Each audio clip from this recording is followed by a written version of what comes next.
Shalom, how y'all doing today? The Most High have blessed us with a beautiful, beautiful Sabbath. A new season. And boy, did the Most High put something in my mind to say today. First and foremost, I would like to give all praises to YASHAYA through the Holy Spirit. The Bible teaches us that the race is not to the swift. No, you good now. You can go over that side now. Oh, you further out. Hold on. Let me adjust this one moment. Can you help me out? All right, there's a lot I want to talk about today, so I'm going to jump right into it. All praises be to the Most High. Well, this is what we're going to talk about today. Right? And you know we're going into what they call summer. Right? We're going to commune today. It's what they call new moon, but the Bible states it's a what? A new month or new season. 4 of those per year. Now what I'm going to talk about today will resonate through the Spirit. I hope you all can receive it in the Spirit. The Most High have blessed me to understand it today. Because there's a lot going on. As you can see, there's a lot going on. When I say there's a lot going on, you see the political jockeying. Do not get caught up into the theater of what's going on either side when it comes to, I don't know what type of system they live in, but the last I checked, any time that any of us are convicted, we're hauled off to jail. That's the first conviction I ever seen where a guy had a speech today. So don't, yeah, he was just talking about, he was reminiscing on old times in front of a microphone. What type of convictions they get? So don't get caught up into the political jockeying, because what's going on is really those that are in political positions are fighting for the few crumbs that are left amongst their circles. And that's what's really going on out there. Everything has become corporatized, and the politicians are losing their footing in the earth, and now they're fighting for whatever positions that are left on either side. So there is some infighting amongst them, and it's really coming down to who control the purse strings, the treasuries. But there's another narrative that no one isn't talking about. Either side are jockeying over which one of the two control and or destroy God's people. And what I wanted to talk about on this marvelous day, this beautiful, beautiful day, I wanted to talk about not just a siege, but how we can get through this siege. Yes, there's a siege going on, but this is not quite like the one we experienced in 70 AD. Okay? It's a more, I would say, high-end psychological siege that leads to the same outcome. It's less barbaric, but yet they get their pound of flesh nonetheless. How do we get through? First and foremost, I would like to say, the Bible states, Christ stated that ye that endure unto the end, the same shall be saved. The race isn't to the swift. How many times you see people come in to the knowledge of the truth, all gung-ho, motivated, I'm in this to the end. That's what it means by the race is not to the swift. Initially, when one gets the word, it's joyous. Being able to see after living in the darkness for so long, we tend to celebrate that. But understand, it's the endurance. When it says the race is not to the swift, you see people motivated. Hey, elder, let me grab. I'm good. You know, it's fine. I know you want to help. Yeah, just do what you do. It's good. Right? I know you appreciating all that. And yes, sometimes I take the help or whatever the case is. But who can have that same motivation all the way until the promises are fulfilled, until we're standing in our kingdom led by our King? Who can have that same level of motivation? And I'm going to say this. If you are looking to someone else on the outside of us to give us that motivation, you're missing the target. If you're looking for anyone else to pull you through, now, of course, the strong bear the infirmities of the weak, but each man must pick up their own cross and follow. So you have to find a way to self-motivate yourself to serve the Most High.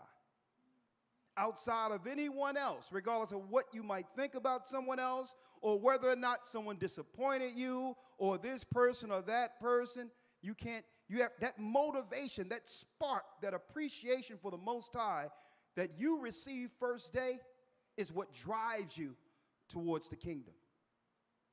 And that's what I wanted to say to the saints first. The race isn't to the swift.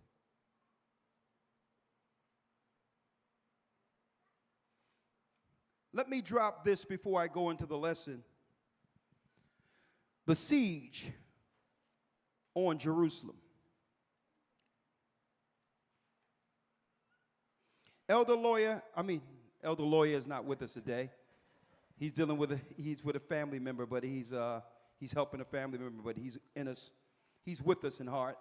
Of course, I'm texting him back and forth. Send me this and send me that. I'm getting that together. And, you know, I can hear him text. Yes, sir. So he helped me out nonetheless. He's here with us. Elder Shapat. I'm so used to it. I know lawyers somewhere cracking up right now. Right? Let's open up the Bible and let's talk about us first. Right? I'm going to go to the book of Proverbs, some wisdom scriptures for us. And today, our lesson is breaking down we're talking about the siege on Jerusalem. But we're not just going to talk, we're just going to touch on the old siege. It's time for us to recognize the siege we're under today. For us, Shapat, if you will, I need you to go real quick to Proverbs 6. Yep. And let's start at about the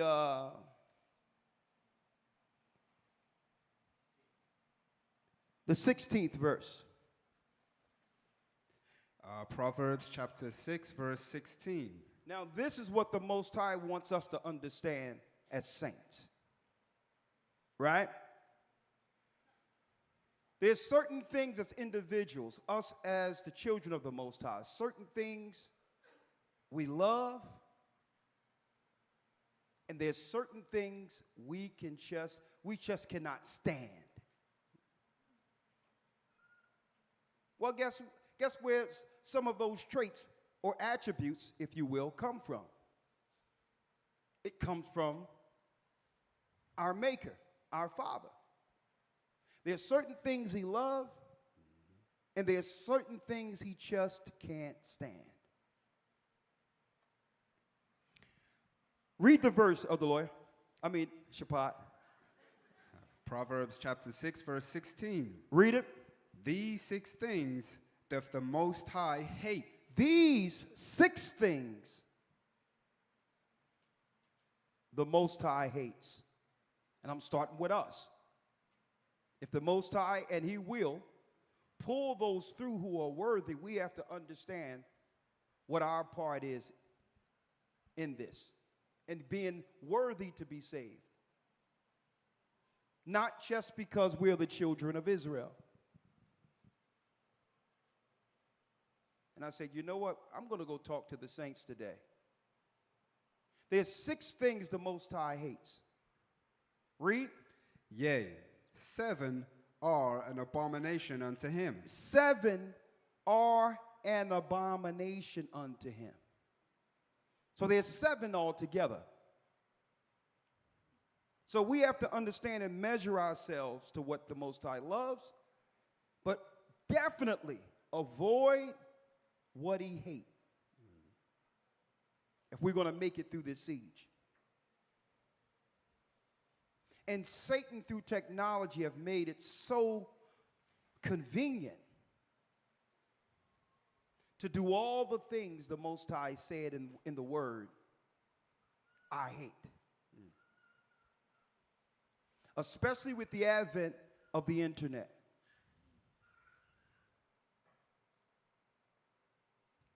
Because the internet, yes, it's good. I found a lot of you teaching the Word on it. That part is good. But the spirit of vanity,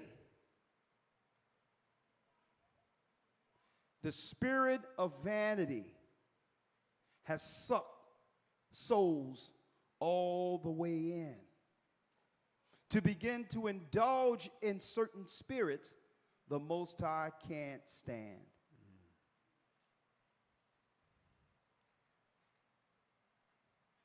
What are those 7? Let's read it. Verse 17. Come on.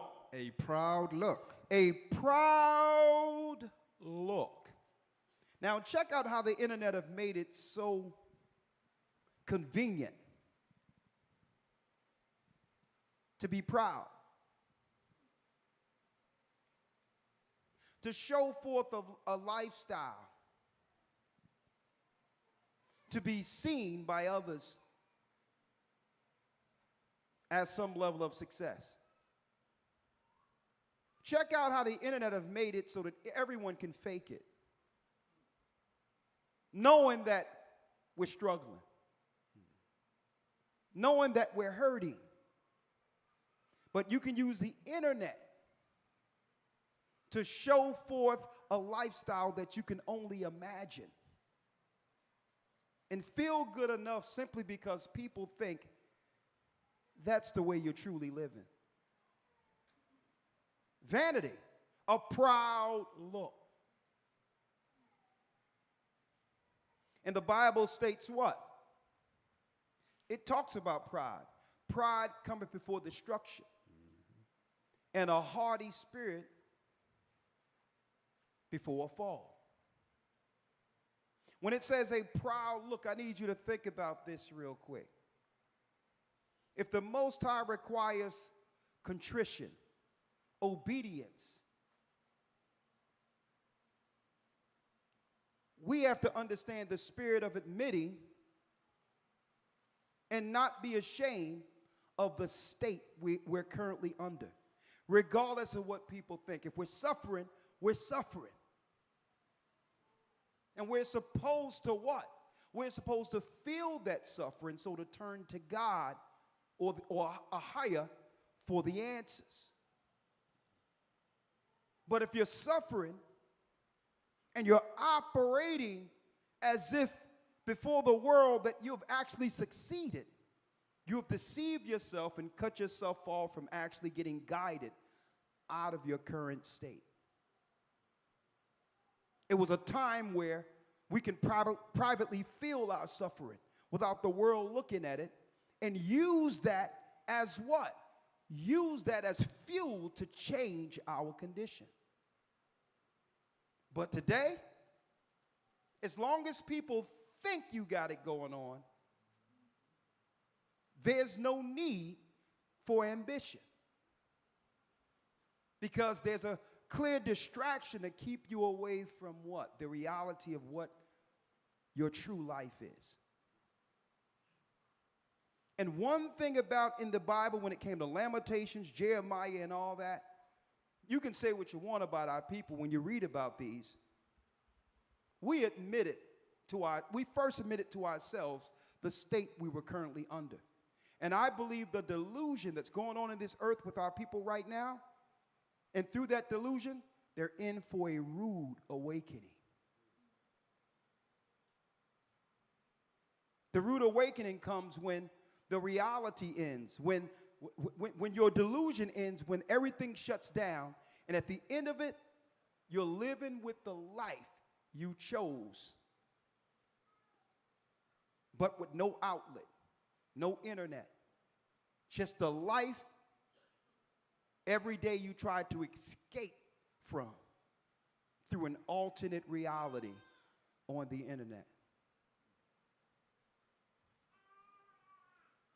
But by that time, the siege will already be upon you. It'll be on your doorstep.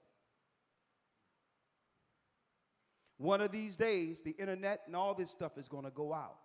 The lights are going to go out. Everything is going to go out. And the reality of whether or not we prepared or not will be the reality.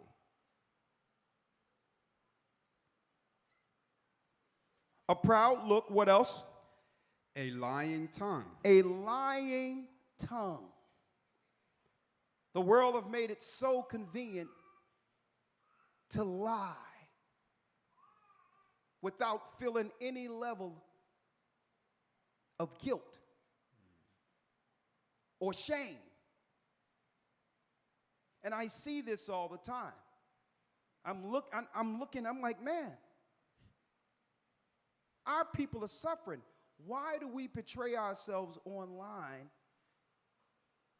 as if we've already succeeded or already have received kingdom? And we seek that from some level of validation.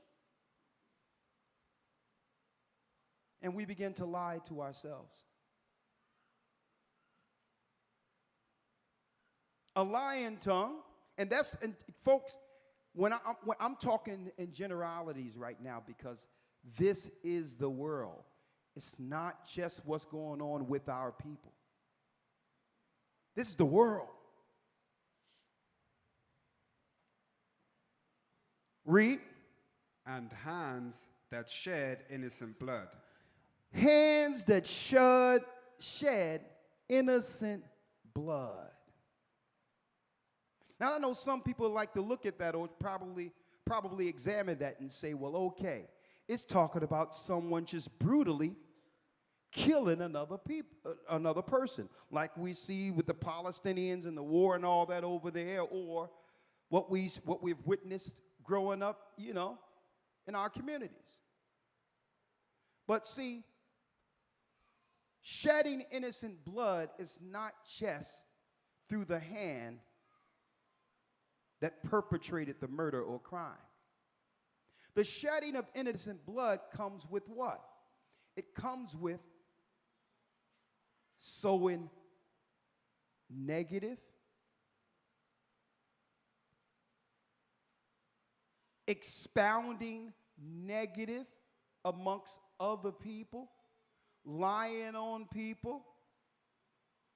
Sometimes people get angry and they say things out of anger, and then through that agitation it causes conflict, and not realizing at the end of it someone is going to die.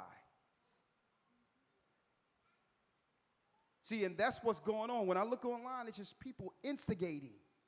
It's like the devil is pulling the strings and instigations everywhere, and Satan is doing exactly what he planned. The total destruction of God's people and the end of communities as the world once knew them. Shedding innocent blood. Read. And heart that deviseth wicked imaginations. And a heart that deviseth wicked imaginations. You will sit in your mind and think in your mind, how can I possibly hurt a person to their core?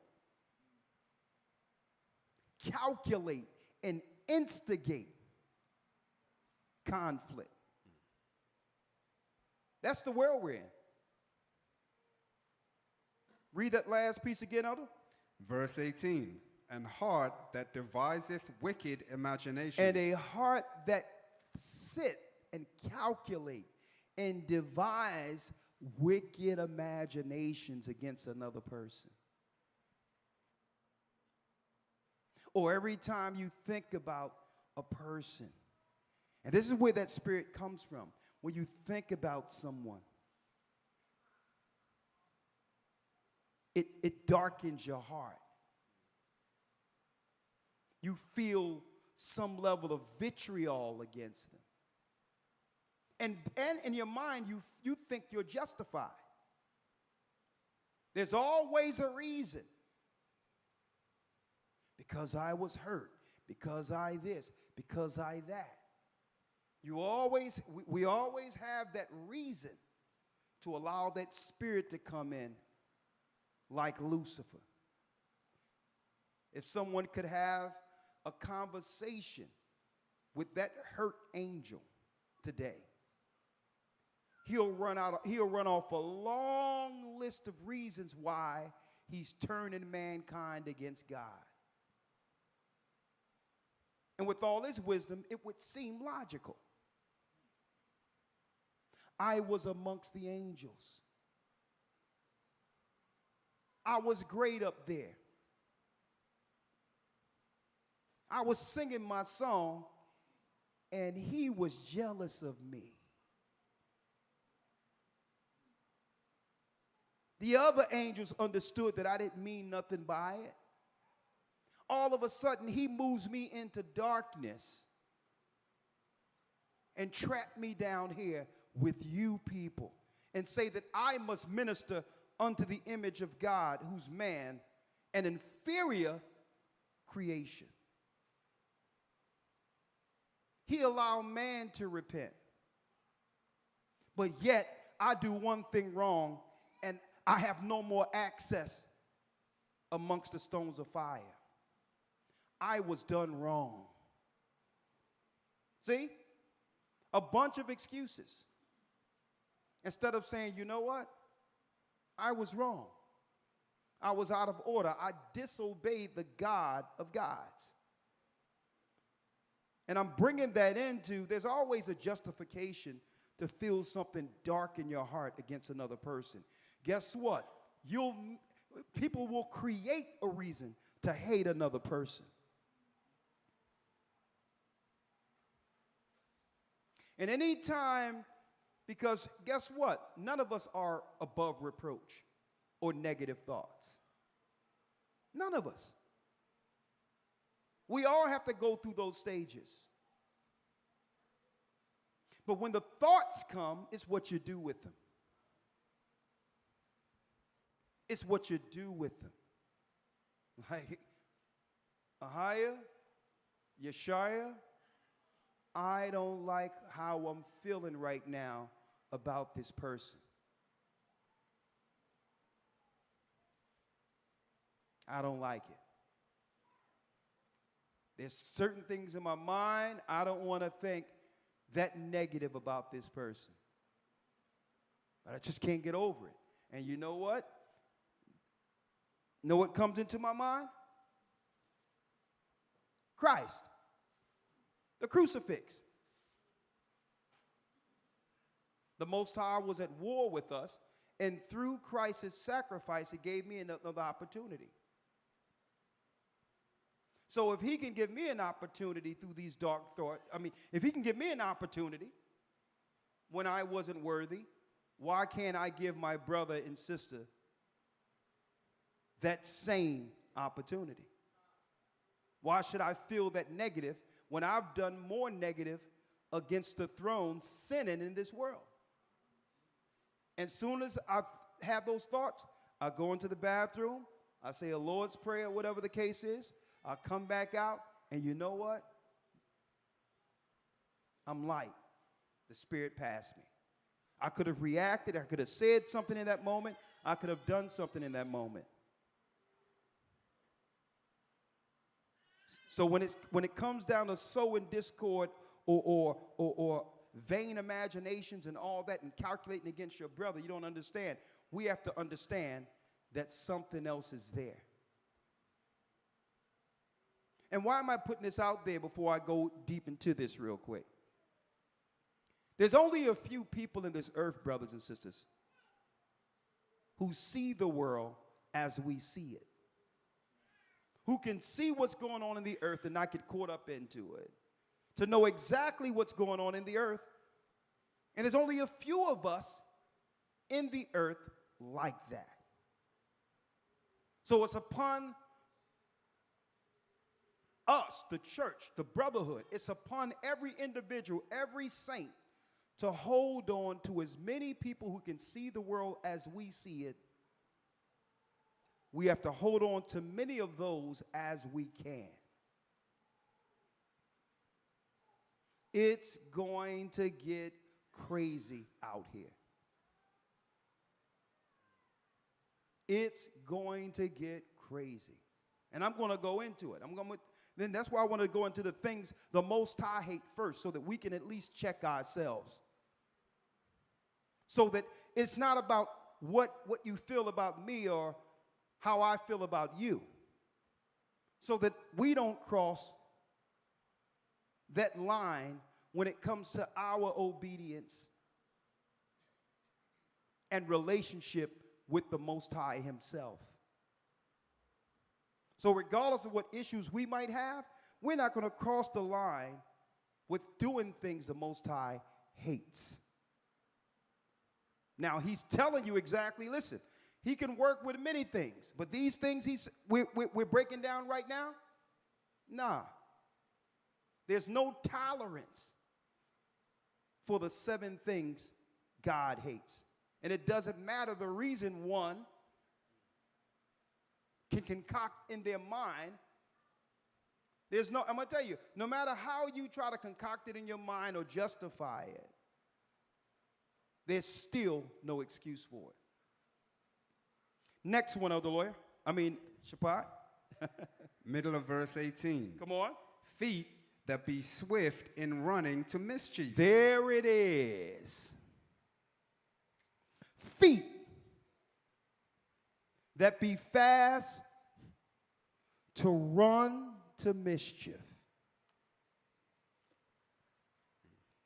If there's some conflict, rumor, if something going on, you'll be the first one in the melee. If there's something going on, what she said, what he said.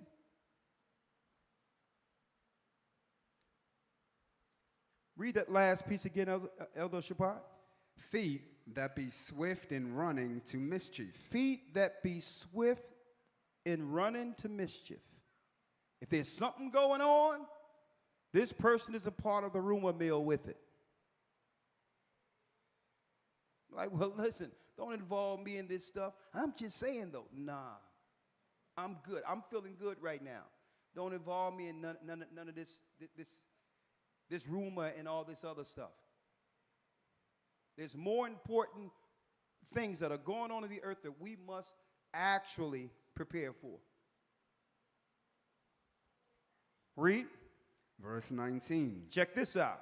A false witness. A false witness. That speaketh lies. That speaketh lies. Read. And he that soweth discord among brethren. Now, this one right here is above them all.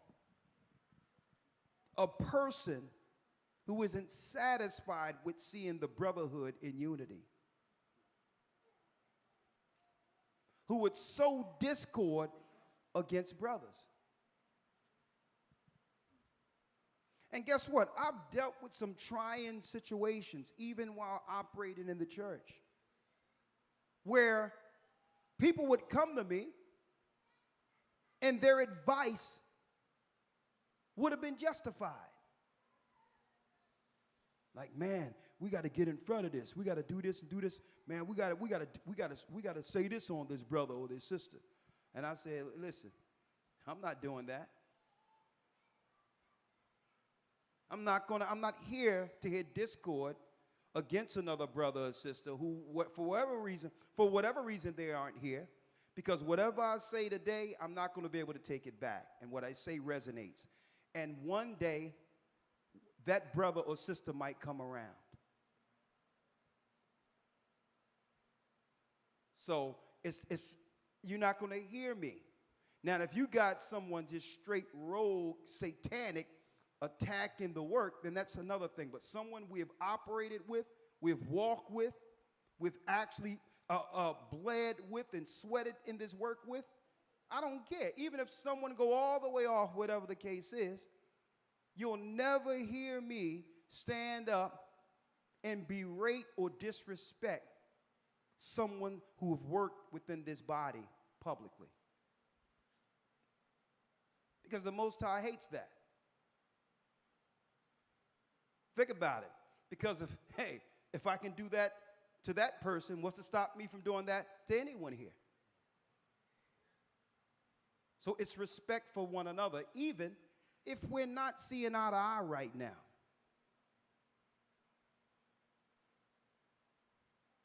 Read that last piece again. And he, middle of verse 19. Come on. And he that soweth discord among brethren. And he that soweth discord amongst brothers, that above all, out of all seven, that's the sin. That's the one thing out of all seven that the Most High hate above all what have just been mentioned. Someone who would sow discord amongst brethren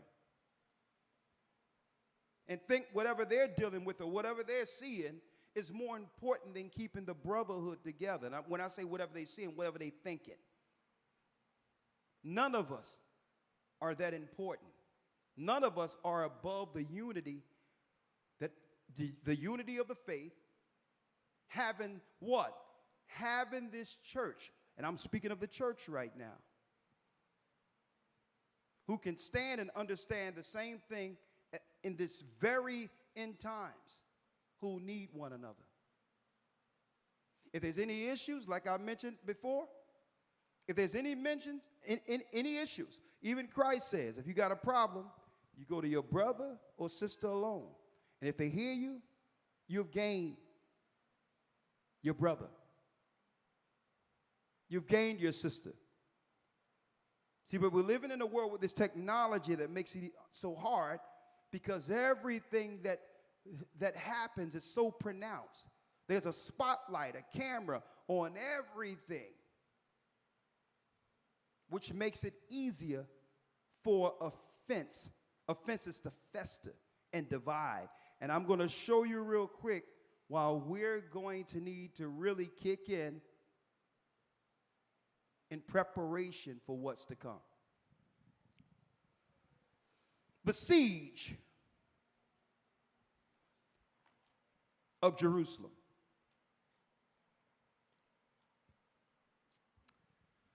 The other day,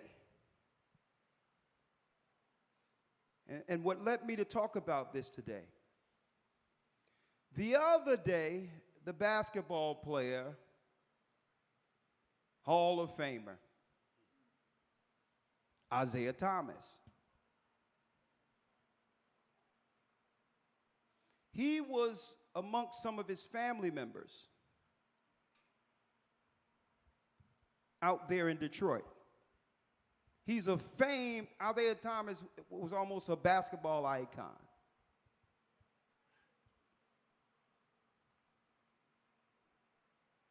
He's hanging out with his family and friends and all that. right?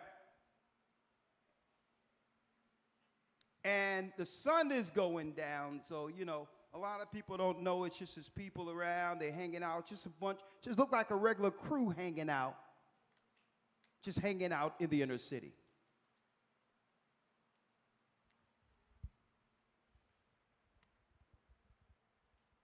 A young man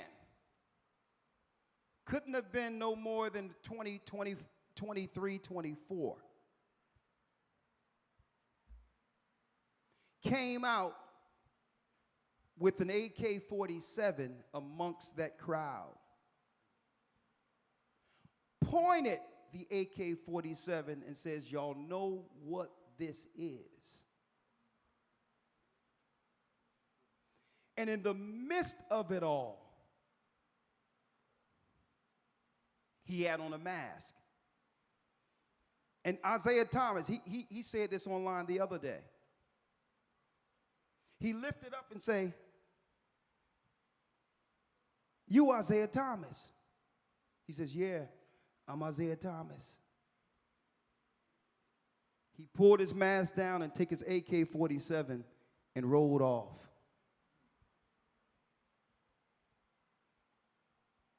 If he didn't recognize who that man was, not only with that family, those people the brother was sitting down with, not only would they probably would have been robbed, at worst, someone would have died. And Isaiah Thomas seen the look in his eyes and knew just that. If he didn't recognize me, I probably wouldn't be talking to y'all right now. What drives a young man to do this within a community of his own people? And it leads me to understand, listen to what I'm saying, folks. There's a systematic siege going on that's causing financial deprivation in our communities, and it's intentional. It's the siege, but it's in a different light, but with the same outcome of 70 AD. Shapat, if you will, I'm going to show y'all something, what happened in 70 AD. Right? If you can, I need you, see right here? Antiquity of the Jews, book 6, chapter 3, right? We're going to start there, but before I start there,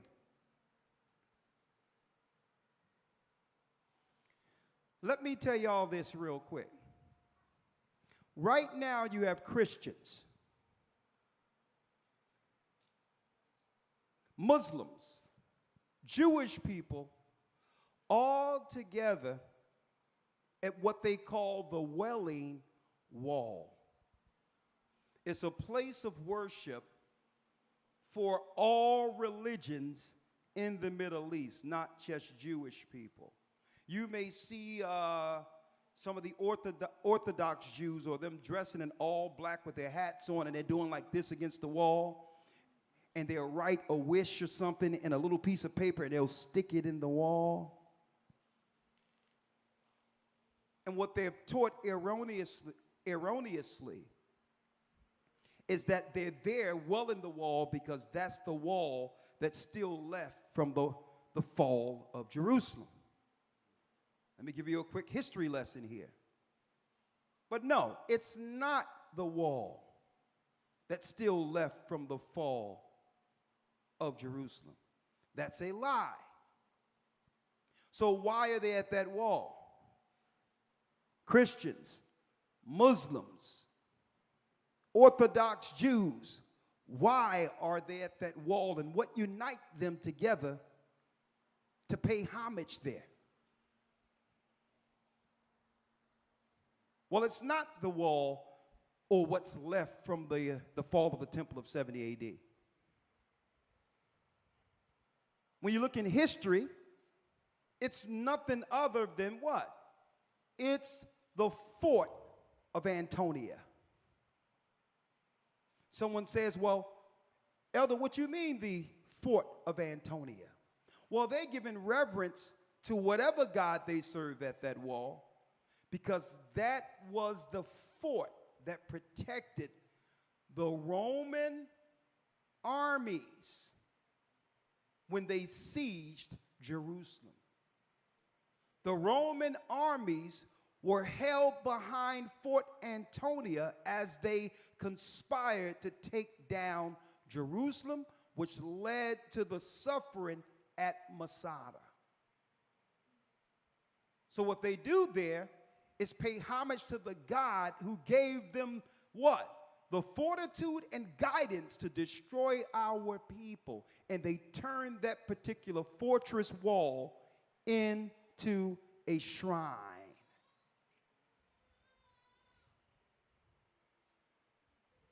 Now, there's no coincidence that the same people that are at that wall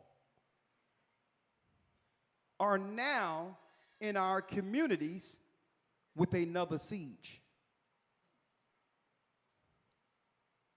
Now, I'm going to tell you what was deep about this for time's sake.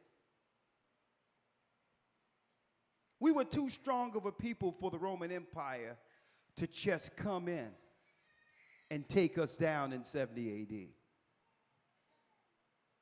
Militarily, we were still pretty strong. Our place of worships on the Sabbath were still in place. Christianity was thriving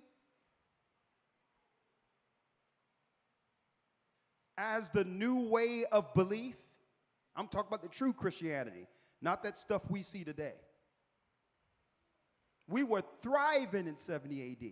So they said, so Vespasian and Titus, the Roman general Titus said, well, hold up.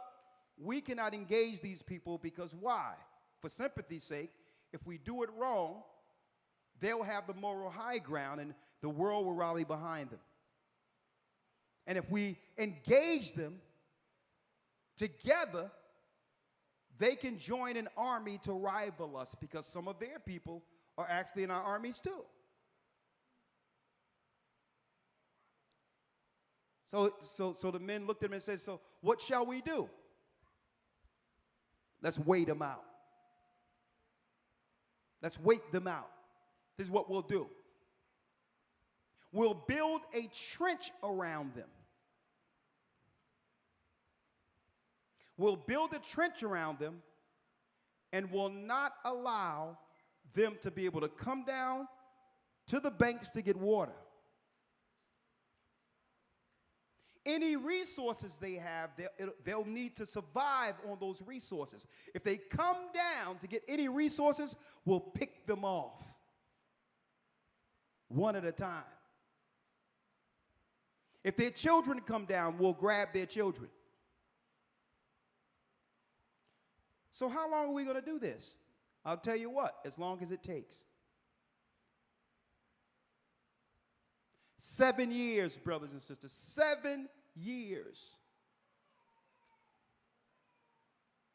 No food provision, no water, no way to sustain ourselves. For 7 years, they bled us out until we were suffering. And the young men in 70 AD at that time had no recourse. The only recourse they had was to say, we must survive off of the carnage of our own people. And this is what happens if they cut us off through financial deprivation. There's an invisible wall around our inner cities like Vespasian and Titus had around Masada, where subconsciously our people understand, hey, if we're going to do anything to survive, it must be taken from the people that's amongst us. Everyone on the outside of this place is prepared for me to come out and try to get it from them. Let's read this real quick. Elder Shaphat, if you will, let's start off. We're at War of the Jews, Book 6, And let's start at part 3. Let's read it. Now of these perished by famine in the city, the number was prodigious, and the miseries they underwent were unspeakable. It was unspeakable, the famine. They would not allow our people to go down and get water on the banks and make provisions each season and all that.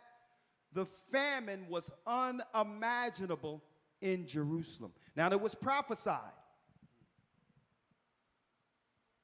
This was prophesied in the book of Lamentations, Deuteronomy 28.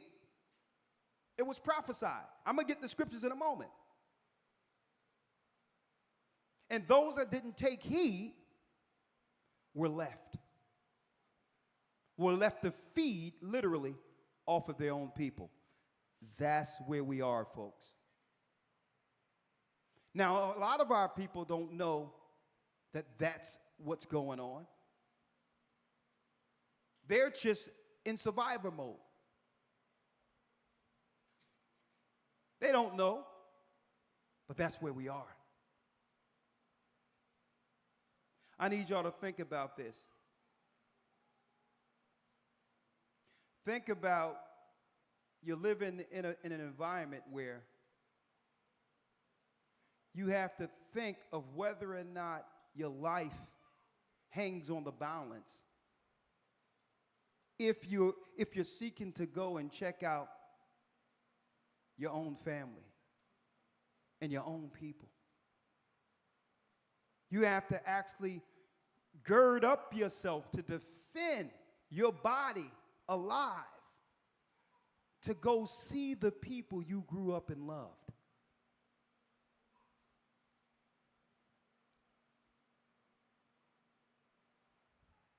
Think about that. I wish there was something where everything could stop at once. Our people would just listen and say, and listen to what the Most High is saying and say, listen, we can turn the curve. We can turn this curve and save as many people as we can if all of us come together under the Almighty and do this.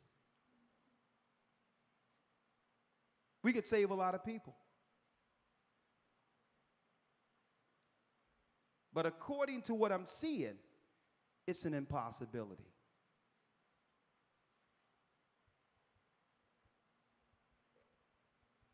It'll be someone amongst who we're talking to, who would be one of those who would do all the things the Most High hates to undermine and stop us from actually delivering ourselves.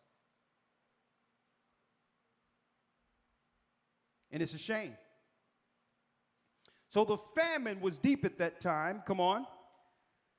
For if so much as the shadow of... You got to put the mic close to you. For if so much as the shadow of any kind of food did anywhere appear, a war was commenced presently. If there was food, if they hear that there was food anywhere during the time of 70 AD, a war would ensue. They were fighting for crumbs. Infighting, if there was even a rumor that food was somewhere, they would fight most of the time to the death so that they can have what? Full control over any provisions. Read. And the dearest friends fell a fighting one with another about it. It was the dearest friends over food fighting against one another in 70 AD. Best friends. A famine, deprivation can drive one mad. Friends became bitter enemies over food. Now, what happens if you set up a society where the wicked control all the resources in our community? All the jobs are given to the other people who have no stake in this country.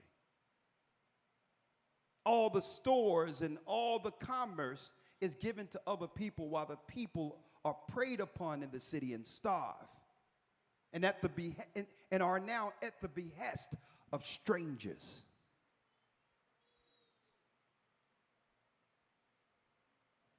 Read. Snatching from each other the most miserable supports of life. Nor would men believe that those who were dying had no food, but the robbers would search them when they were expiring, lest anyone should have concealed food in their bosoms and counterfeited dying. So you would have people, brothers and sisters, who were dying, and instead of helping the person live, they would shake them down to see if there's anything that's on them could be worth something. Food, finances, gold. You sitting there dying, and instead of help me, and now the brothers was going through their pockets, seeing if they have some bread or some beans or some food. 70 AD. Folks, that's the system they've set up. But they've done it in a more sophisticated fashion. A slow boil. That's what they've done. It doesn't matter whether or not it's Democrat or Republican. They're all in the House, Senate, and Congress voting this stuff together. But at the end of it, it's the children of Israel under a siege. And it's not just happening here. It's happening in Africa. It's happening over in the UK. It's happening any place God's people are. It's happening. And then the food that they will give you and allow you to eat is poison. Soybean oil, canola oil, soy this and soy that. All the things that cause inflammation, obesity, clogged minds, clogged arteries. So the food they do give you is counterproductive, if they're going to give you anything at all.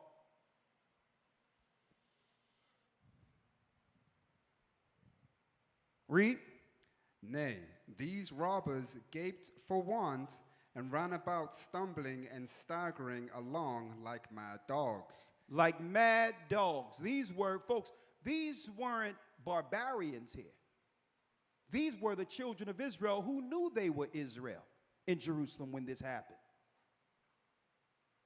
But circumstances turned them barbarian. Circumstances.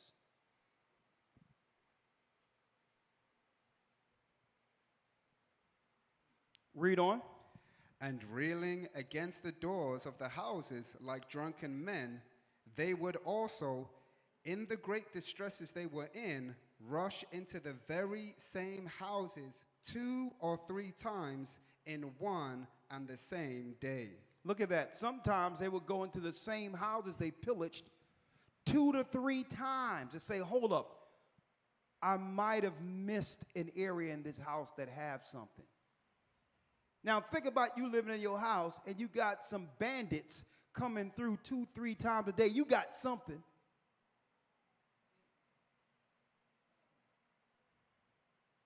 So when I seen Isaiah Thomas say that, I said, yeah. When I seen that report of Chicago when they were talking about the gangster disciples and a lot of these different gangs, the men are talking amongst Chicago, not about what we're talking about. Because if you've been in the streets long enough, you know what warfare looks like. And they are all coming together and saying, well, listen, they've cut off every area of survival for our people here in Chicago. We know what this is. We know what this is. And if one of our sons and daughters get hurt or worse, raped or whatever this summer, we're turning Chicago upside down. That's all they need. That's all the powers that be need to respond. That's what they want. Starve them out, push them in the corner with no recourse so that we can come with the solution. So that we can engage them the way we want it to anyway. And this is happening in Philadelphia. It's happening in Camden. It's happening all over the place. And it's a slow drip to the point where our people know something is going on, but really can't put their finger on it.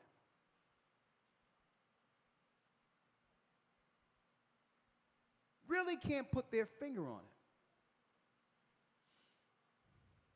I was speaking to the pastor in Philadelphia the other day, Louis Nash, a friend of mine growing up. And I'm talking with him like, Lou, you can't see what this is?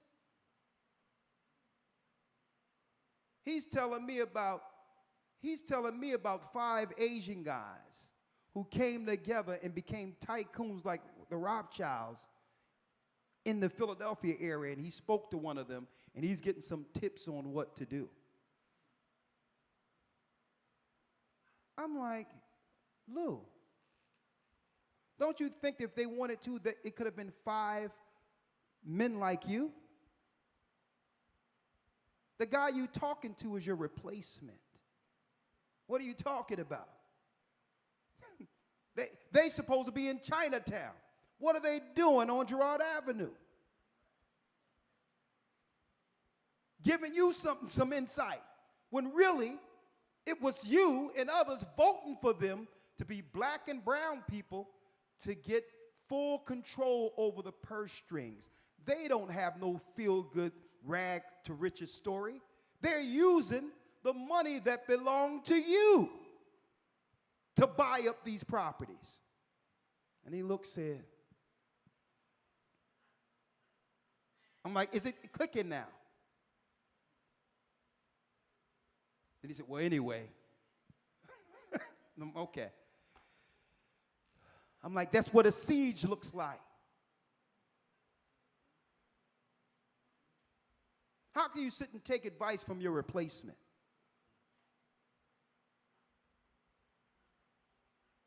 Think about this. I'm like, that guy can't give you no advice. I'm like, if any advice, did he tell you, is he going to give you a loan? To sustain? To help our people? And this is where we are. Read on. Moreover, their hunger was so intolerable that it obliged them to chew everything. It says our hunger was so intolerable that our people, even children, were chewing everything. 70 AD. Read. While they gathered such things as the most sordid animals would not touch, and endured to eat them, nor did they at length abstain from girdles and shoes and the very leather which belonged to their shields. They was chewing their shield for nourishment. The sheath that hold their shield, the leather, belt, shoes, whatever they can get their teeth on. Go up here to the 4th chapter and go to this Sister Mary. There was a certain woman that dwelt beyond Jordan. Her name was Mary. Her name was Mary. Her father was Eleazar of the village Bethuzab, which signifies the house of hyssop. Come on. She was eminent for her family and her wealth, and had fled away to Jerusalem with the rest of the multitude. Come on. And was with them besieged therein at this time. The other effects of this woman had been already seized upon, such, I mean, as she had brought with her out of Perea, and removed to the city. What she had treasured up besides, as also what food she had contrived to save, had been also carried off by rapacious guards, who came every day running into her house for that purpose. So guards came into her house and began to take all of the food that she saved. Guards. Now, these weren't regular guards. Finish reading.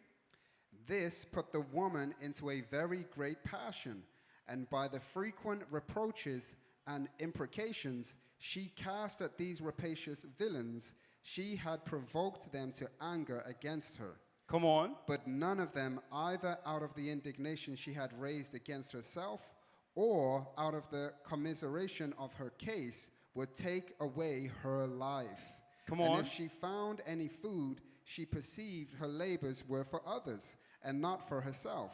And it was now become impossible for her anyway to find any more food. Come on. While the famine perceived, 70 AD. while the famine pierced through her very bowels and marrow, when also her passion was fired to a degree beyond the famine itself, nor did she consult with anything but with her passion and the necessity she was in. Come on. She then attempted a most unnatural thing. She attempted an unnatural thing. What was this? And snatching up her son, She snatched up her son, who was a child suckling at her breast, she said, "O thou miserable infant, for whom shall I preserve thee in this war?" How can I preserve you in this war? Think about this. A baby sucking on her breast, brothers come in who's supposed to be guarding her and them, stealing everything from her to a point where the whole house was famished. And she says, "Oh, baby, what can I do with you? You're suffering through this." Last week, 2 weeks ago, a sister broadcast on a live and showed herself dropping off all of her children. I can't do this. It's hard out here.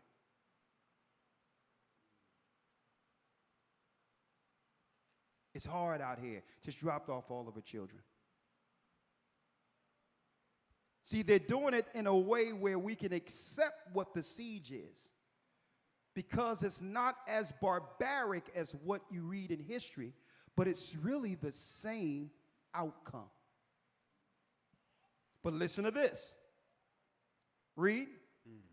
For whom shall I preserve thee in this war, this famine, and this sedition? Come on. As to the war with the Romans, if they preserve our lives, we must be slaves. If the Romans take us, we're going into captivity, as she said. Read. This famine also will destroy us. And if I stay here, the famine will kill us. Come on. Even before that slavery comes upon us, yet are these seditious rogues more terrible than both the other. And she's saying the guys that are coming in terrorizing me, taking my food, is worse than both of these options. Own people.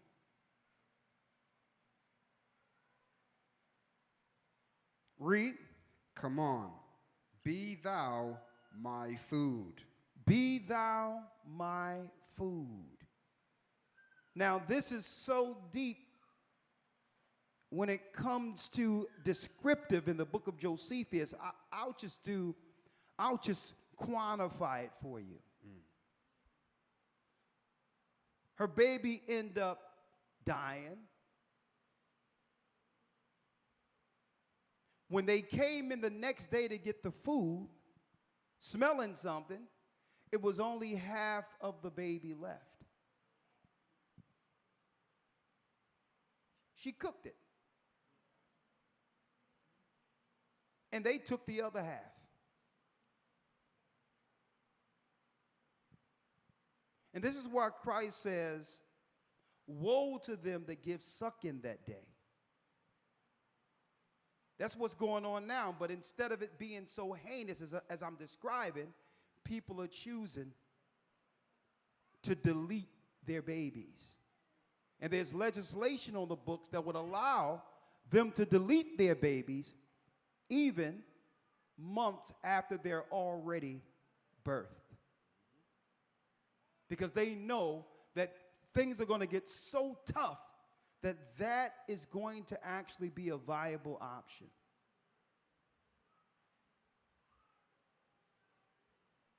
And why am I going into this today on this great, sunny, beautiful day?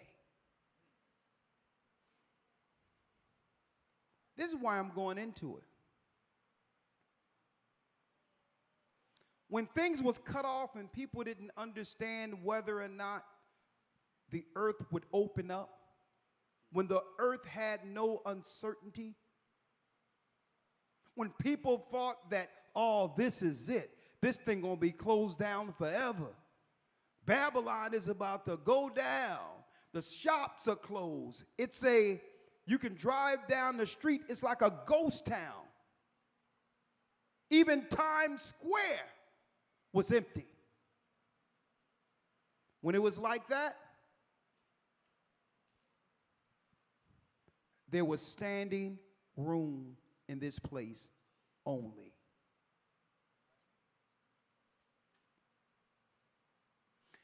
And what's coming in the future, it's probably going to be a few years before it hit. It's going to be way worse than that. Way worse than that. I'm going to tell you. And I don't know. Listen, I'm not blaming someone for enjoying a beautiful day. But something is to be said to those who are here to listen to the word of God and stay rooted in a time such as this, when the siege is upon us. It's here. It's here. But people are just disappearing before us. They're doing it in a more sophisticated way. Oh, you sick? You go into inpatient, and then eventually you're gone.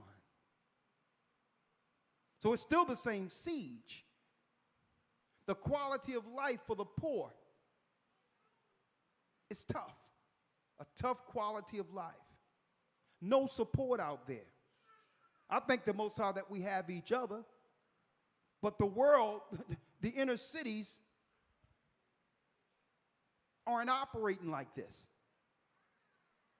So now you got the young men turning on anyone who they can siphon life, finances, or food from.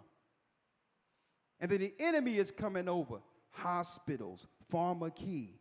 Let me tell you, that's the key machine that can get us out of the way without us recognizing that we're under siege. You'll look up, it's less of us and more of everyone else, but the same number in population. That's what the siege looked like. But when they engage our people once and for all, when one of these guys do something to our people in the inner cities, it's going to really jump off here. And they're going to use that as a cloud of smoke to come against those who they were seeking the whole time. It's not going to be about the immigrants. It's going to be about those who are still left, who were smart enough to get through the last crisis.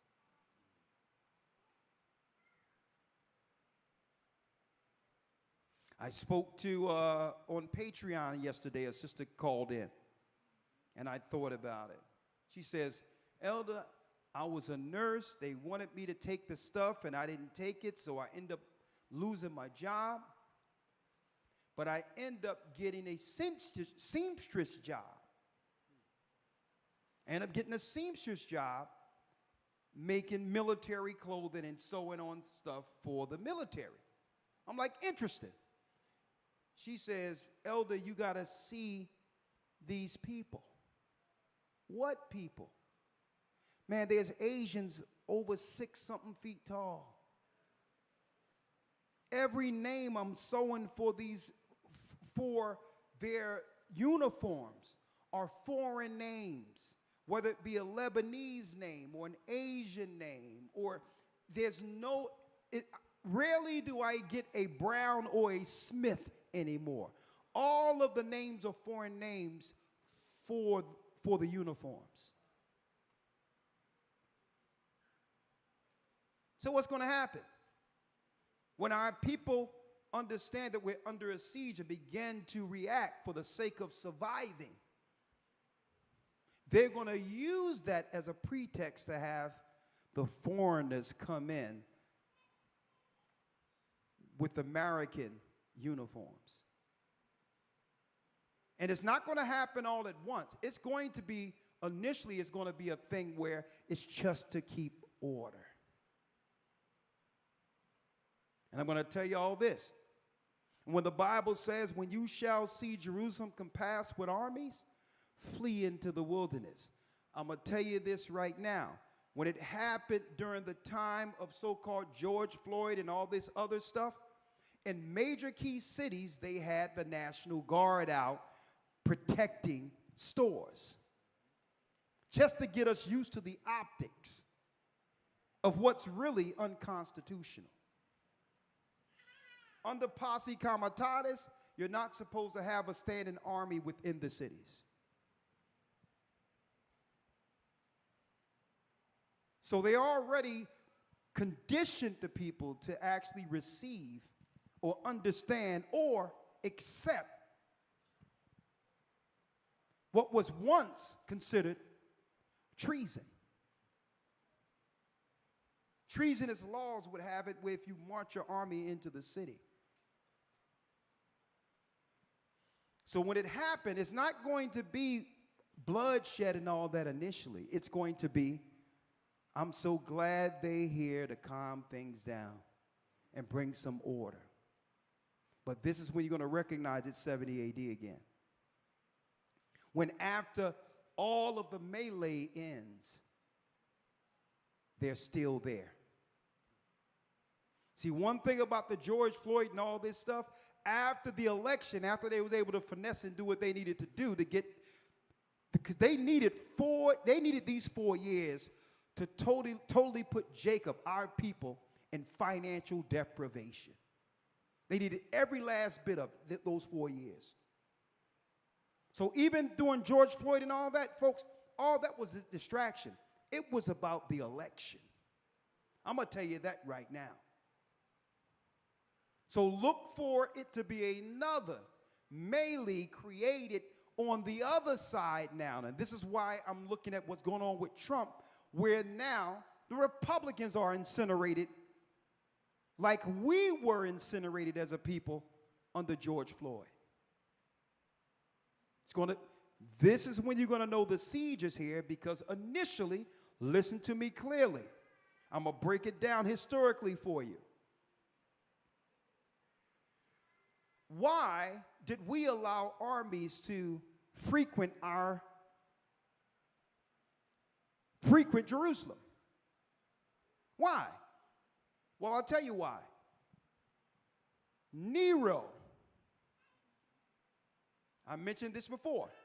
Nero, 4 years beforehand, had some Roman army guys dress up like they were us. And they started burning the markets in different different parts of Rome. Blamed it on the black Christians, the Israelites. And through that, they said, well, listen, there won't be a war, but you're going to have to allow us to station within Jerusalem to make sure that we can quell any negative dissent against Romans, which would make the Roman citizens feel safe. And guess what? Initially, there was no war. They were in Jerusalem, brothers and sisters, 4 years. And our people got used to just seeing them. If there was some issues, some domestic issues, something going on, they would intervene. Like, no, you can't do that. They were like police. They weren't police at that time. These were the Roman armies operating as the police in our communities. That's where they get the whole notion of police from, right there. And we got used to being what? We got used to actually seeing military amongst our people to a degree where it was okay. We became lax and stopped policing our own, and the Romans became law enforcement. 4 years straight. Only for Vespasian and Titus later, the next regime, 4 years later, to now give an order for these same officers or same soldiers we got used to provoke violence against Jerusalem. And at that point, the siege ensued. So it didn't happen overnight. They were working in the community and all of that, but then our people got adjusted to believing that, okay, this is normal. Strangers policing us. Folks, that's how it's going to happen. And I'm saying that so that when it go down, and it will go down, if not this year, very soon. When you see the military in your communities, do not immediately panic. I'm talking to you, and I came to the church to talk to you. Oh my God, 70 AD. No, don't panic. Do not panic. They're only there to quell the initial fire that they have stoked by starving our people out. But once there's order, they're going to be giving out water and all of that in our communities. So that our people could what? Can begin to trust, to know that they're not here for warfare. They're here as help. That's how it was in 70 AD. And when it happens, the only thing you got to do is finish going to your jobs, doing what you're doing, and then come to the Sabbath. And this is where we're going to be having our discussions on Sabbath. We're in it. This is what's going on. So this is how we move. This is how we move in Christ. The Most High have brought us here for this very same moment, to overcome and to get through the siege, like those who followed Christ back then made it through. And what you're doing in your preparations when it comes to your physical health, getting your physical health back to where it needs to be, learning how to farm, learning how to grow food, teaching your children how to operate with animals and all these things, you're going to understand why we were implementing these particular protocols, or at least as recreation, so we can take up nation survival scenarios, so that we can understand how to come together and be an asset to one another. That's when everything becomes real, where the Bible becomes real, because we must live the Bible to make it through Jacob's trouble. You are not to fear. You are not to panic.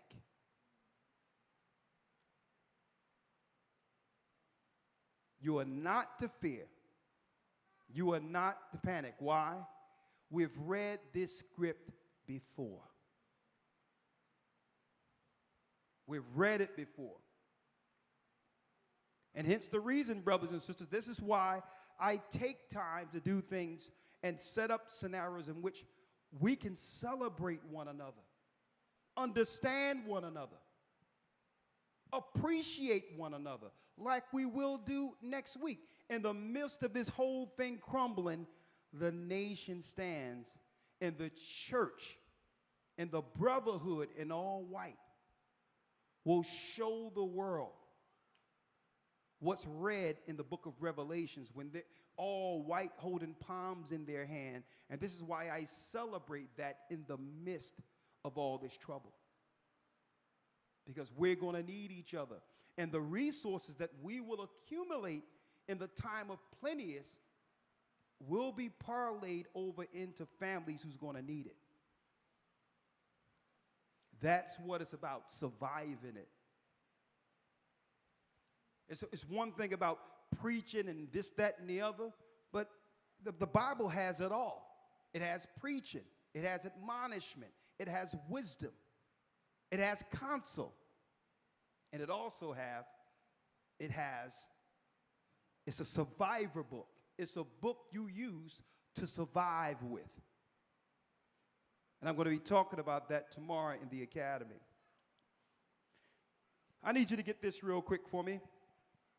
If you will, Leviticus 26.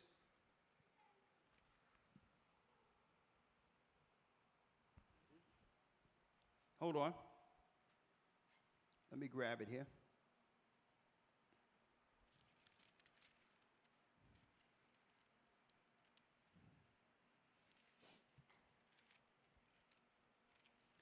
And go down to the 29th, I think it's the 29th verse, to show you what we experienced in Masada was prophesied out of the Old Testament, to show that we are the children of God. We're the children of Israel. And we're experiencing the same things again. And our brothers and sisters, I'm going to tell you, out there, they're not going to make it if they don't come back under God. Only the Most High can save us through what we're about to face.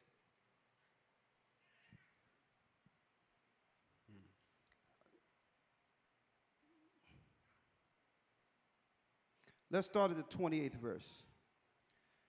Leviticus chapter 26 and verse 28. Yes. Then I will walk contrary unto you also in fury. So God said, AHAYAH said, if you go against me, you break my law, then I will walk contrary to you in fury. Read. And I, even I, will chastise you 7 times for your sins. So what's going on here? A chastisement for the sins against God. For breaking this Bible, the laws, statutes, and commandments. He said, you know what? I'll chastise you 7 times. And no matter how much or how many times we tell our people about this, they refuse to listen. We told everyone. I know your family members. I know you told your family members out there during that time when it all happened. Do not listen to what they're telling you to do. And they fear government and what can happen in this world when it comes to sicknesses and all that. They fear that more than God. They feared what they were hearing on the airways more than God himself. And it's going to happen again.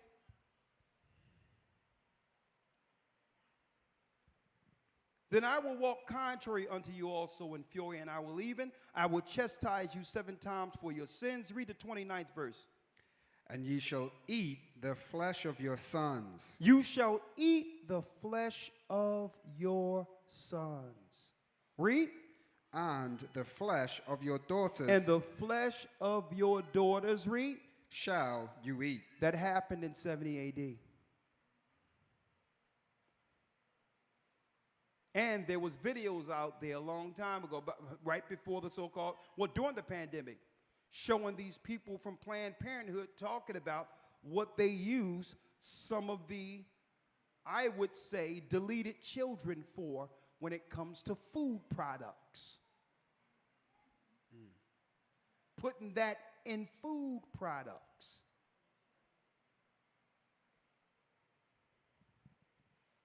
Another one. Go down to the 53rd verse. As a matter of fact, let's get, hold on. Let's get Lamentations Lamentations here. I wrote it down here. 1 second. Let me get it here so they can see it out there. Lamentations, the Lamentations of Jeremiah. Hold on. And let's go to the 20th verse.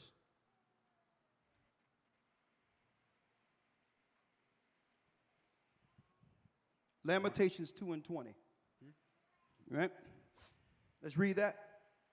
Lamentations chapter 2 and verse 20. Read. Behold, O Most High, and consider to whom thou hast done this. Shall the woman eat their fruit? It says, shall the woman eat their fruit? And children of a span long? Read. Shall the priest and the prophet be slain in the sanctuary of the Most High? Shall the priest and the prophet be slain in the sanctuary of the Most High? Where did this happen at? It happened when they sacked Jerusalem in 70 AD. And I'm going to tell you, folks,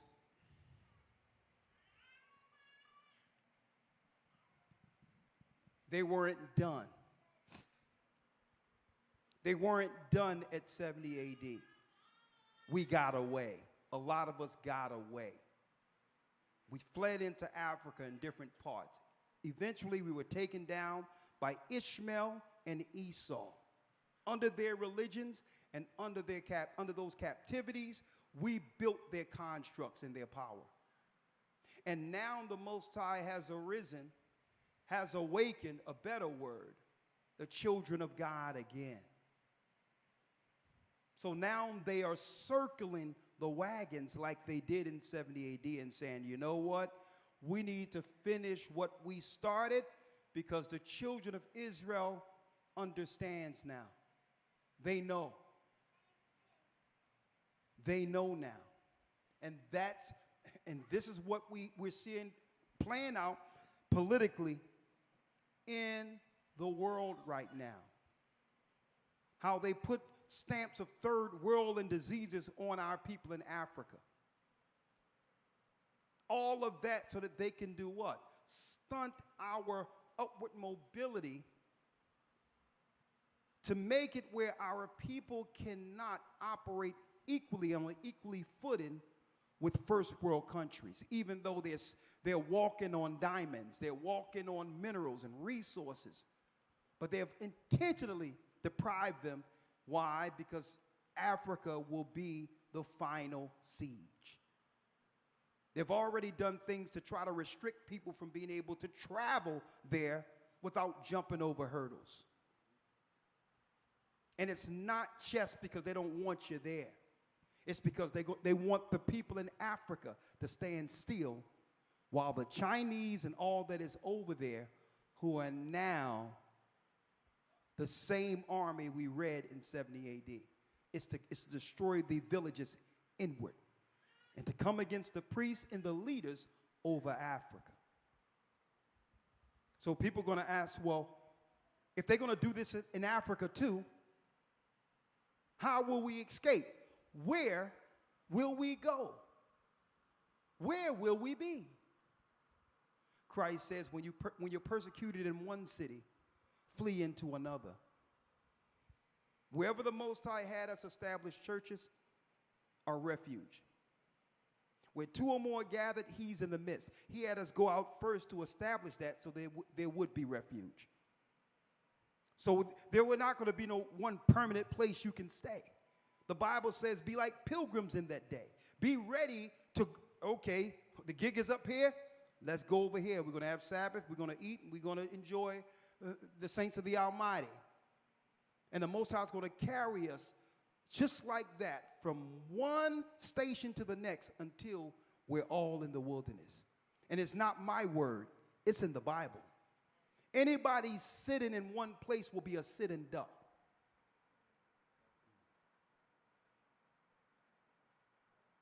And how do I know this works? Well, this is why the disciples and others under the church, a little ring in here. This is why when Christ told the disciples, when you shall see the desolation written of in Daniel, flee into the mountains. Well, how would they know where to go? Well, when you read Acts, the 2nd chapter, a lot of those areas were churches that were set up in parts of Africa. So we weren't just running for our lives. We were going to have church.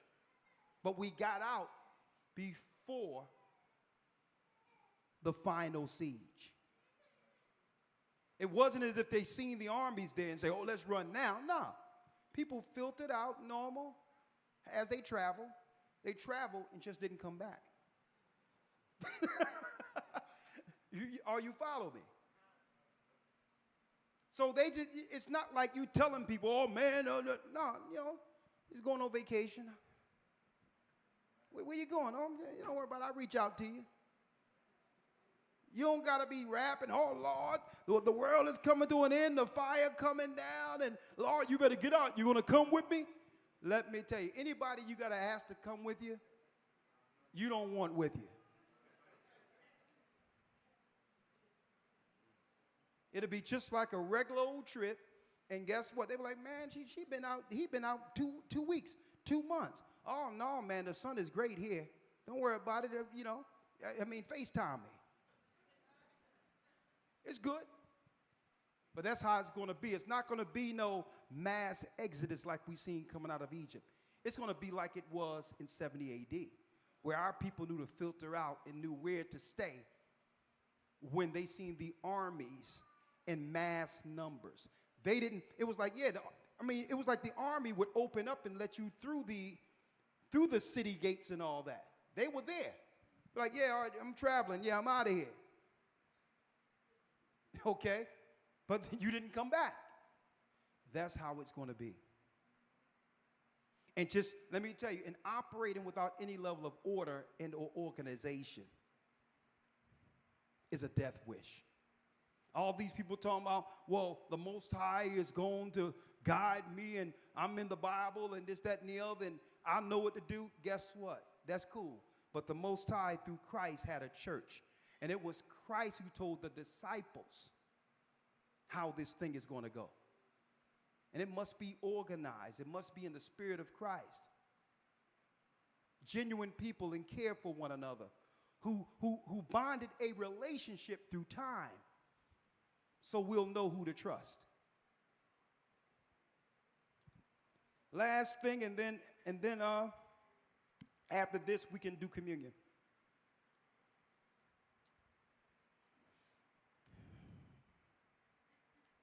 I guess you can teach this week after next. Oh, I'll teach it anyway.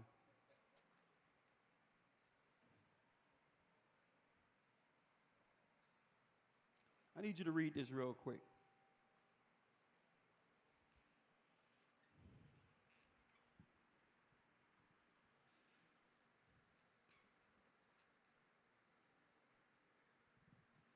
Let's go to Deuteronomy 10. 10 and 12.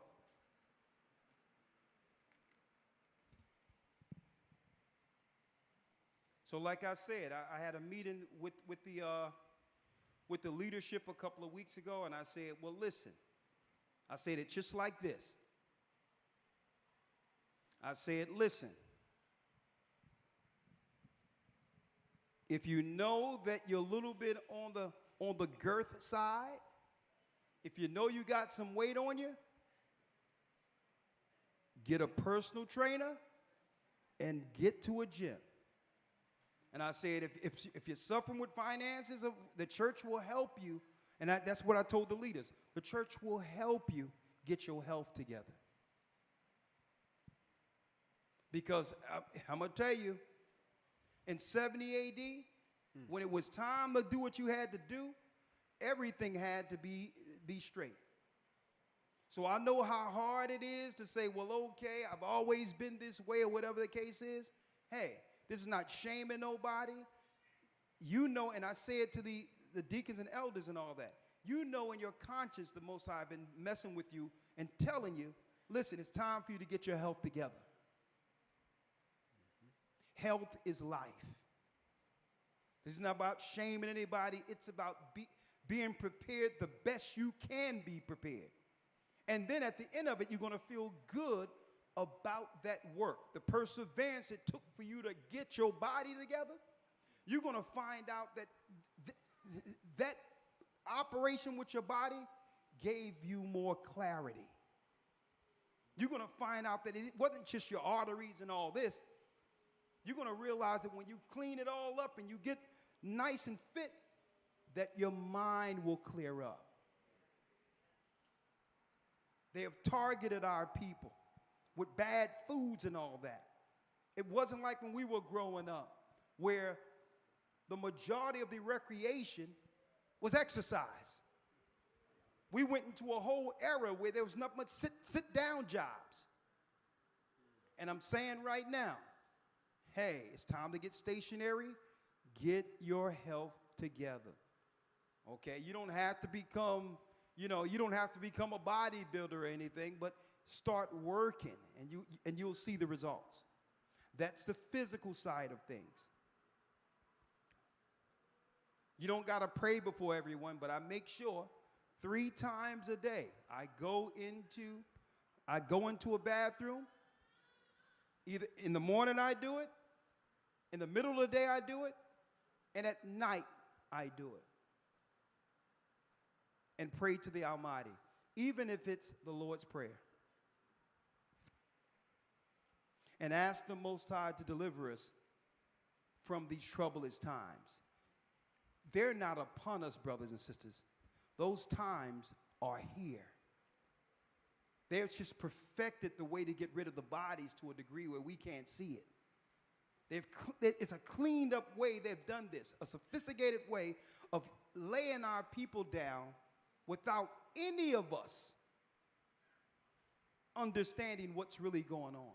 So they had to do it that way first to get us sick and all that. Get our bodies together. Do as much as we can.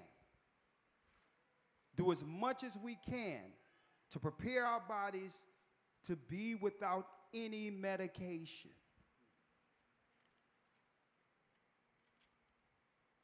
We must prepare our bodies to operate without medication. Because they're not going to be a CVS or a Rite Aid or a pharmacy you can go to when this stuff breaks down. So it's time for us to get it together. Read Deuteronomy 10 and 12, and let's keep it there. Read it. And now, Israel, doth the Most High thy power require of thee. This is what the Most High require of thee.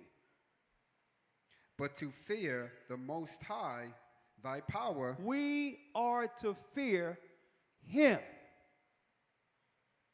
And let me emphasize that. We are to fear God and God alone. His name is AHAYAH. Mm-hmm. It's the fear in this life that leads us into subjection under the lesser God. They use fear, like it says in Hebrews, to put you into subjection. That's why on the news and all that, you always hear fearful things. I'm not telling you any of this. I'm not prophesying or talking to you today so that you can fear what's before us. I'm dropping it to let you know we're in it. But the God who has awakened us told us of these times and will get us through. So I'm not teaching this so you can fear. When you have people, oh, Lord, you better run. I got a safe place. And listen, nah, these are, twisted minds. Okay? I'm not dropping all of this so you can fear. It's so that you can understand the world we're in and be aware and be able to navigate through this and help as many as we can through it. That's why I'm telling you these things. Mm-hmm. To fear the Most High and him only. Come on. To walk in his ways. Mm-hmm. To walk in all his ways. Read. And to love him. And to love him. And to love him. Read. And to serve the Most High and thy to power. Serve the Most High thy power. With all thy heart and with all thy soul. Come on. To keep the commandments of the Most High. To keep his commandments. And his statutes, which I command thee this day for thy good. Behold, the heaven and the heaven of heavens is the Most High's, thy power. It says the heaven and the heavens of heavens belongs to him. So there's nothing the Most High can't get us through. Nothing. Doesn't matter what the armies do and what they're thinking and conspiring against us if we're down with this particular God. Because they're going to see a greater work than Pharaoh, than what Pharaoh witnessed when the Most High delivered us. They will see a greater work in our deliverance. Come on. The earth also with all that therein is. Only the Most High had a delight in thy fathers to love them. He had a delight in our fathers to love them. You know why? Because they were faithful. They weren't fearful. They knew the true God of gods. And I'm going to go into that tomorrow in the academy, making it through Jacob's trouble. What we lost as a people is not just courage, but faith. We lost faith. Just imagine some people trying to walk you into an oven. When you look at the three brothers during the time of Daniel, the three saints during the time of Daniel. Think about that. Somebody trying to walk you into the oven, and here it is. When you read the story, and I'm going to go into that sometime. The guys who's opened it up to burn them up, they got killed by the fire opening the fire chamber, the oven. And imagine you sitting there, and three of y'all got to go into the oven because you refuse to bow to Baal or one of these satanic Persian gods. And what happened? They walked right up into there. No one screaming, nothing. And the king was like, man, what's going on? Do you see them? They're like, yeah. I see the shadow of them through the fire. And how many went in there? 3? There's someone else in there with them. There's 4 of them. That was Christ. In the oven, while the whole thing was on fire, they were chilling like it was air conditioned up in there. Our people not only lost our courage, we lost our faith. It doesn't matter how many bombs they drop and what they do. If you got the faith of the Almighty, you'll understand that no weapon formed against Jacob will ever prosper. We just have to be on the right side with that God.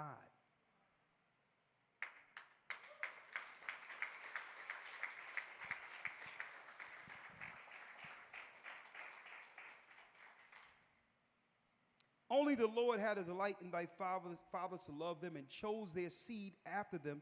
Even you, what? Above all people. Above all people. Not only should you be able to, not only should you read this, you must believe this. That the Most High isn't just some words on a page.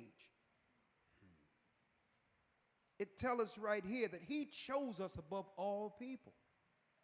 And if you are above all people, take your position. That's all he's asking. Don't fear what they're going to do, because fear leads you into the siege. And they have to use fear because why?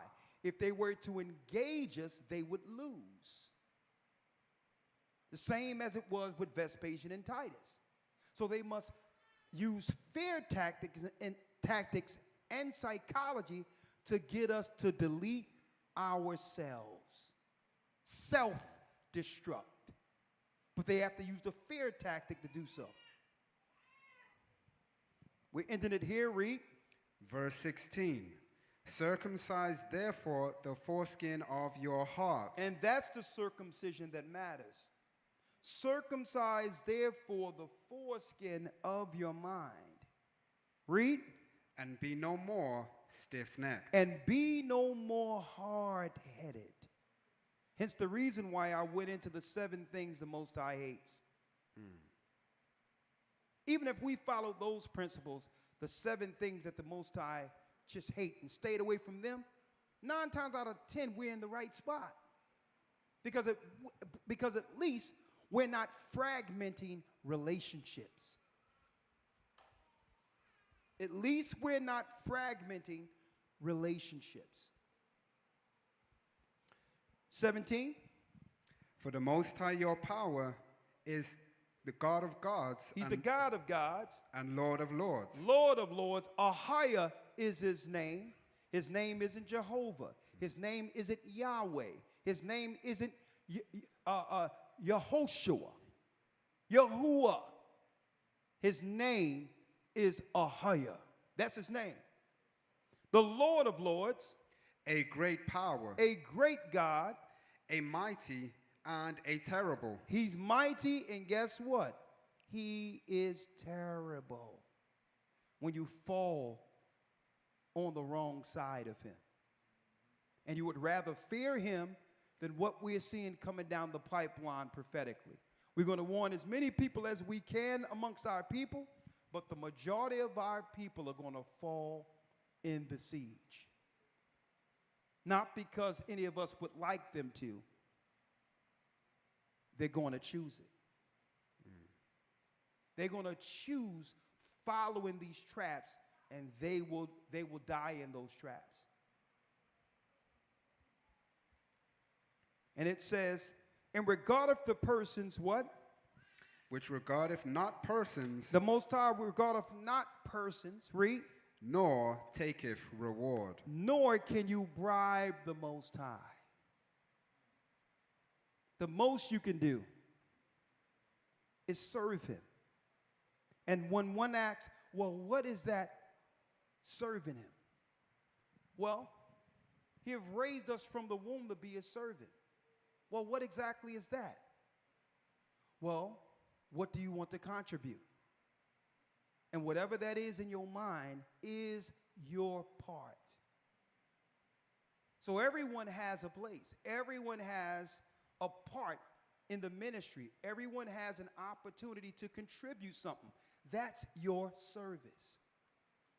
The service isn't just getting together and reading the Bible, because we love that. But then when you ask, hold up, I can be doing more. And not wait for someone else to tell you what the Most High have already put in your heart to finish for him. Y'all understand that? Blessed new month.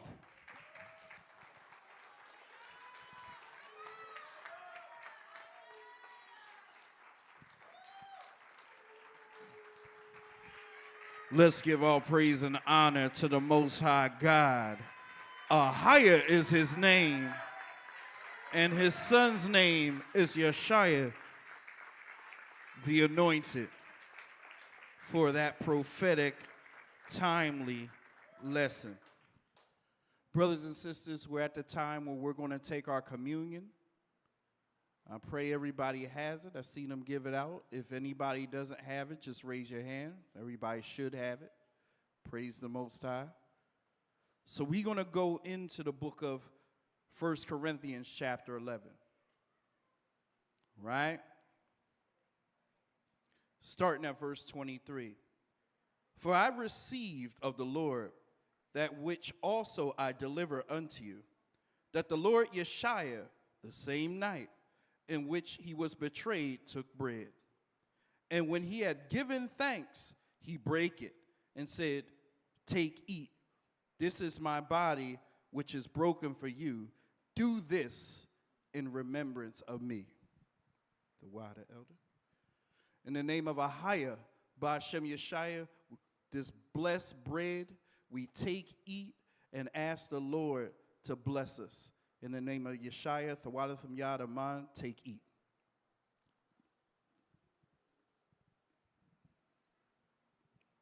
Verse 25. And after the same manner also he took the cup. And when he had supped, saying, this cup is the New Testament in my blood. This do ye as oft as ye drink it in remembrance of me. Take, drink, brothers and sisters, in the name of AHAYAH, Ba'ashem YASHAYA, Warawak. Take, drink.